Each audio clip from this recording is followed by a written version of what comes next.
Welcome to this Zentangle Quickie. My name is Heather Hartwick Gladden. I'm a Certified Zentangle Teacher, and today we're going to take a look at the Tangle Sand Swirl from Karry Heun. Now, this one has been haunting me lately. I have honestly have not really tried this one before. It has been around for nearly 10 years. I've seen a lot of it lately, so it's haunting me. It's calling to me. It's saying, Heather, come on. Try this one. You'll like it. And so as I look at the step out, I'm like, okay, this is why, subconsciously, why I probably haven't tried it. I didn't look at the step out. Somehow I just knew this was one of those that I was going to have to be spontaneously creative, and that is where my challenge lies. So if you are like me and you really like having precise steps to do, because that's the comfort zone, then join me in taking a deep breath and saying, there are no such thing as mistakes in Zentangle. There are no such thing as mistakes in Zentangle, and we'll get started. And it'll all be okay. It'll look beautiful. It will. Trust me. All right. So this one starts off with however you want to draw them, wherever you want to draw them. Little, what is she calls it, random stems. Honestly, they look like fescue to me. So if I was drawing fescue, I would do like this, and that's exactly what her in her step out it looks like. So I'm gonna in her step out she draws a bunch of them. So that's what I'm gonna do, and they can go different directions. I should make that a little bit bigger on the inside, and then too on her step out. She keeps these open, but I know I have seen it, and of course it's Zentangle. You can do whatever you want, right? So you could fill these in afterwards. And I did that on the step out because I thought it made it look a little bit nicer, and I've seen it done that way, and I think it's really cool. All right, so I'm trying to be random here. Oh, it's so hard. Let's see, let's draw a big one here. And it seemed like in my step out maybe I had a few too many. I don't know. So it's something you can play with. All right, so we're just going to stick with this. And I will say, as you get going, you could always add one if you felt like, oh, I need one here, and that will work. So that's step one. Oh, I know what I was going to say. So while you could do it this way, as I was reading something, so what I wonder is, could you do one aura it a bit, and then add in another one and aura it a bit? I think you probably could do that. So that might also help. But I just thought, let's, rip the Band-Aid off all at once, and it's okay. All right, so then, as I said, the next step is auraing. So, here's our shape, right? So we're going to aura the shape. So coming from underneath here. And of course, your auras are yours, and however close or far apart you want to have them. And so this is where I'm like, oh, I don't know what to do part bothers me, because it's like I inside I like to know, well, exactly how many auras should I do so I can make it look like that. And and so this is, so if you are of the same mindset as me, this is our growing moment, and we can do it. We can. All right. So what I decided to do is I'll do a few. And then maybe I'll do, a few over here. And it really is okay. And some of you are probably just laughing your head off because, just know that there are those of us out there that are just not so comfortable with just winging it. And so then I'll do a little bit here, and using the hollow bow technique, which is drawing behind. So like here, I've come here, oh, there's not really a place for me to do anything. So you can continue like this, wow, and just stop there. And do make sure to turn your tile so that way your hand is comfortable. All right, and now I'm going to probably come back and continue some of those. I feel like I need to put one, like right here. Let's do that. Okay. And, well, and I'm going to start over here, because the way I try to stretch myself is by doing stuff like this. It's like, all right, it might not be comfortable, but at some point, and it has gotten better, I will tell you, being more, I don't know if confident is the right word, but it probably is, in doing things like this that I consider spontaneously creative. Just doing whatever, you know, and kind of making it up as you go along. Versus like this, where it's just like it's just aura, and that's the instruction, and so, but it's good. And then, but if you follow it, it's just like, okay, yes, I can aura, and again, so here I'm coming. It should have been curved a little bit more, and I'm coming behind and doing like this, and you can do this as many times as you want, and so. And I also, you could fill, I was going to say, I also don't know, but I think you can fill up your area as much or as little, I suppose, as you want. I think it has the neat effect of the sand swirling if you get it filled in. So knowing that you can go behind, but then also, and I don't remember which one, this kind of technique was. So like this one, I have some that are above. Oh, I know what it is. And it's another one that I'm like, I've tried it and then went, okay, this will be on my nemesis list. I'm going to leave it there. I think it's IX or 9 if you're going Roman numerals. But see, like this, and so what was neat about that one, and it seems like there's another one where it's like some of this is above, and so it's like slid in between, because like I said, I've split how I was doing the aura, and I don't know if let's see, 1 2 3 4 5 1 2 3 4, okay, I did it all the way. I just need to make sure sometimes, and so you just keep going, and then and then flipping to another one. I was like, okay, well, I'm bored with this one, so let me go over here and do this one for a while. And that is kind of what it seems like. And then just picking which one you want to do. And like I said, this, out of a desire to want to do it right, even though I know there's no such thing as a mistake, and that, pretty much everything we do in Zentangle is right. And then, like I said, you just keep going as far as you want to go. And, well, maybe I'll do one more. So it's maybe this last one is a little bit neater. There we go, sort of. And then this one will be just like this one, where I have some of it going in. And what's neat is, as you just do it, and so I guess, you know what? Here's the moral of my story. As you do things like this, then you kind of develop your own rules. So my rules are just, do it for a little while and then shift. And do it for a little while and then shift. And still all the while saying to myself, you know what? Just do it. Just do it. It's going to be okay. Just do it.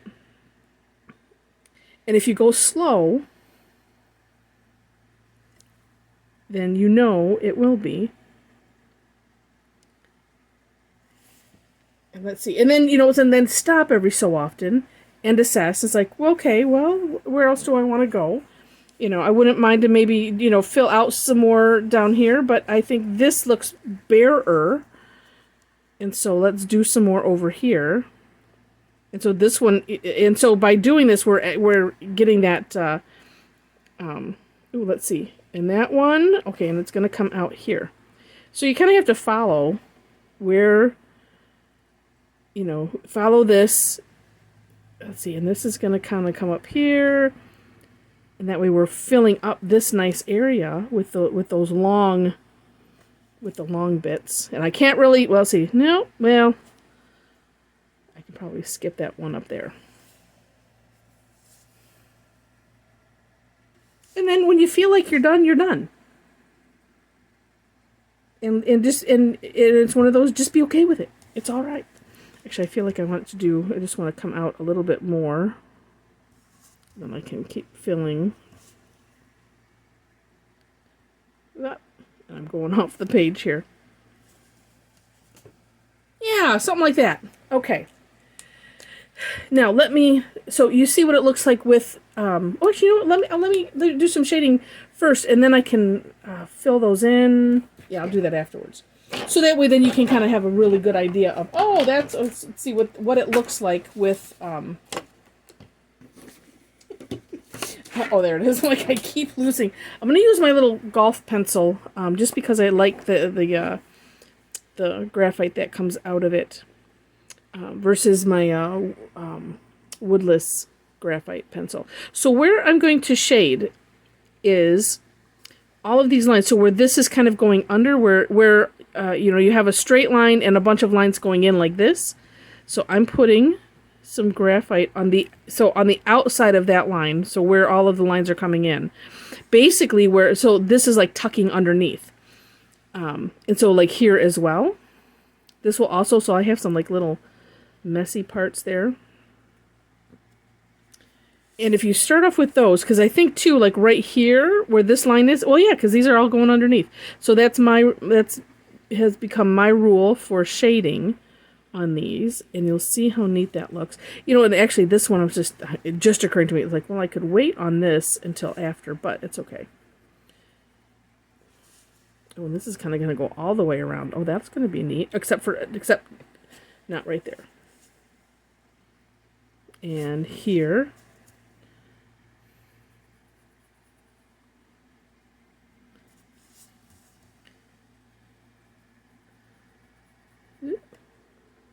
And then in here, yep, it's going to be all that.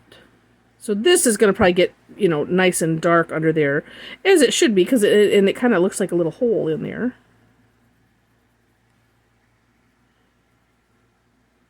All right, and then here where these lines go in here, and then here. Then of course here, that's already done. That's done. Oh, over here. And I'm sure as I'm using the tortillon, I'm going to find, ooh, it looks neat. As I'm looking in the camera, it looks neat even without using the tortillon. Sometimes, oops, and it looks like I maybe missed right here. But as I use the tortillon, we will for sure find those areas that I missed. Oh, and I see one already. So funny. All right. So, using the tortillon, and I'm going to do, well, this is where you decide how big or how small you are. I think I have enough room, at least right here. I can do some little circles and bring that out a little bit. Some places I might just use do the pushing motion that I have done, just because you need to have original tile color in there, so that way then you get the effect of the over and under.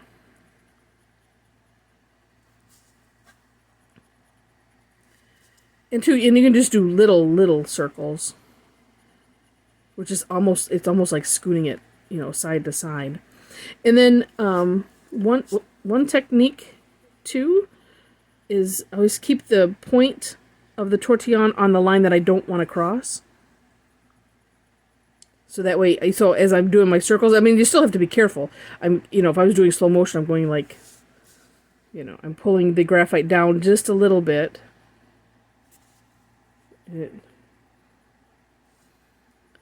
I just love watching how it smooths out and forms that gradient. I just think that's just so neat from the line, you know, that I've already drawn. I just think that's neat. Almost as neat as watching some of those how it's made type of shows. It's just like, oh, that's fascinating. And so hopefully, let's see. And then, yeah, in these little tight areas, you just have to be careful. And that's where just like a little pushing motion. Actually, I'm going to use some of this graphite that is on my tortillon. Because, yeah, like I said, in here, it's just going to be dark because it's all going to... Oh my gosh, look at that. It looks different when you look at it through the camera. So, you know, when you're working on stuff, take a picture or just, you know, look at it through your camera. Or my mom said I don't know if it was in college, because she went to school for art education, and they would stand in front of a mirror, and it's just like she said, it just gives you like a different perspective. So if you stand in front of a mirror with your tangle, give that a try as you're doing and looking, you just because you might just see something a little bit different, and it's just really, really neat. Okay, I think I got all of the places. I do believe. Oh, and see, now look at how 3D that looks. And now it's just like, yes, of course, trust the process. It looks really neat as you're coming out of it. Now, I'm going to color these in because I really like the look of that. These colored in. And then two, if for some reason you had something that was a little, you want to adjust the shape a little bit, you can carefully do that. But look at how, see, it looks different. It looks neat, I think, having that filled in. But that's a personal choice, and that is up to you.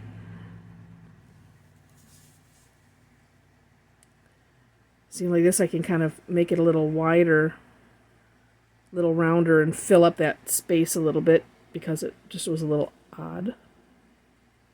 And when I did it on the step out, it was like, oh, it just made it look cleaned up a little bit, like it tidied it up. And that was just neat.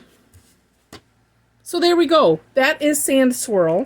And if you are like me and have a challenge with spontaneous creativity, that's what I call it, do leave me a note in the comments. Let me know I'm not alone. I know I'm not.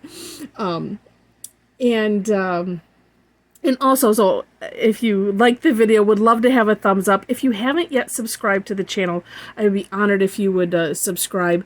So hit the subscription button, and then also next to it is the notification bell, so you can decide how you want to be notified, if you want to be notified at all. And, oh, with that, let's see, description section, you'll find the step out.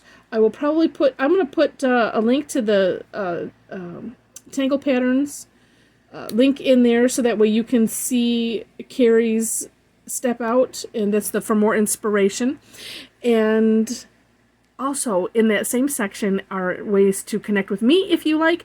I do some free classes, I do some paid classes.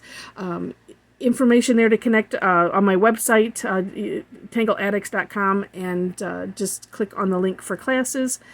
Site is continually being worked on.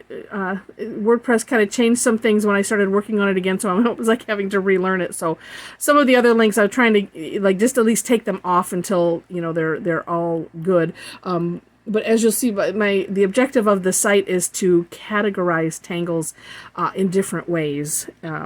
Versus just kind of having it alphabetical. So at some point that'll all get done. But would love to have you follow there, and all of the other ways to connect. And with that, again, I hope you enjoyed, and I wish you lots of happy tangling.